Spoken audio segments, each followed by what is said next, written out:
بسم الله الرحمن الرحيم. السلام عليكم ورحمة الله وبركاته. وإن سلام أصحابتنا يوتيوب channel كنا كحرا هذا نوع عسبتين سبسكرايب هذا هرنو لجوكتين سود دواذا لايك تنوق قبطة ساكا وحايدين ودنا وحير أو نفضود وآدو معان شربت بانو وضع شربت dadka meelaha qaboobaha jooga waliba aad u anfacaysa dadka caruurta haysto ma sha Allah halkaan qudaartii baa noo taalo halka digaag baa noogu jira rubac digaaga laba xabo yaanyo oo jarjarana meesha noo taalo oo si waaweyn u soo jarjaray halkaas barbarooni iyo basal iyo basbaas xabad basbaas ah ayaa iigu jira iyo toon xabad halkaas waxa iigu jira karoota ah iyo xabad baradho ah halkaan waxa iigu jirta عدس أما مصر تجعلها دقر تجعلها هالكا فلفل أيوة جرت هالكاس محواجي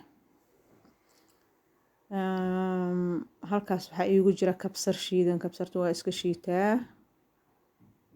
تلاقي دانقشتا مركا دير دكسيين سؤالني ألابتي ودن أنكو شبانينا إذن تصي أو أنصو جرجري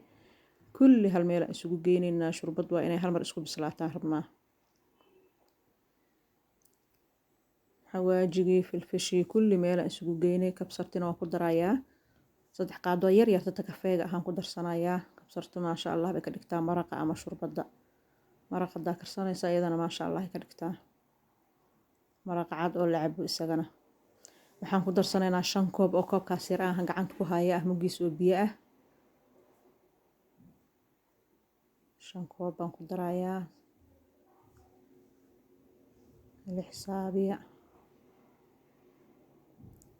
cusbo yaraan ku daray oo qaadada fiideedaan ugu soo qaaday qaadada yariista ah oo isdhex gelinayaa daboolkan dhab ku siinayaa 20 daqiiqo aan siinayaa ay iska dub islaanayso marka insha Allah markaas oo ku soo noqday fiidiyoga noo soo gaabiyay fiidiyoga dheer ma jecli iyo hadalka badan marka waa kaas asaasoo noogu soo baxay ma sha Allah tabarakallah sidiisana waa ku cuni kartaa hadaa rabtid laakiin anaga caruurta qudaarta way iska soocaan marka waa u shiidaa shurbada markii la shiidayna macaanta hilibka qayb baa lafa leh lafihiyaan ka saaray waxaan ugu daray qaybta lafaha leh hilibka qaybta lafaha uu ka macaan yahay una ka caraf badan yahay jiirka kaliya marka deerna makiinadii aan ku shubayaa waan soo shiidayaa ama qalaado u taqaanid ama blender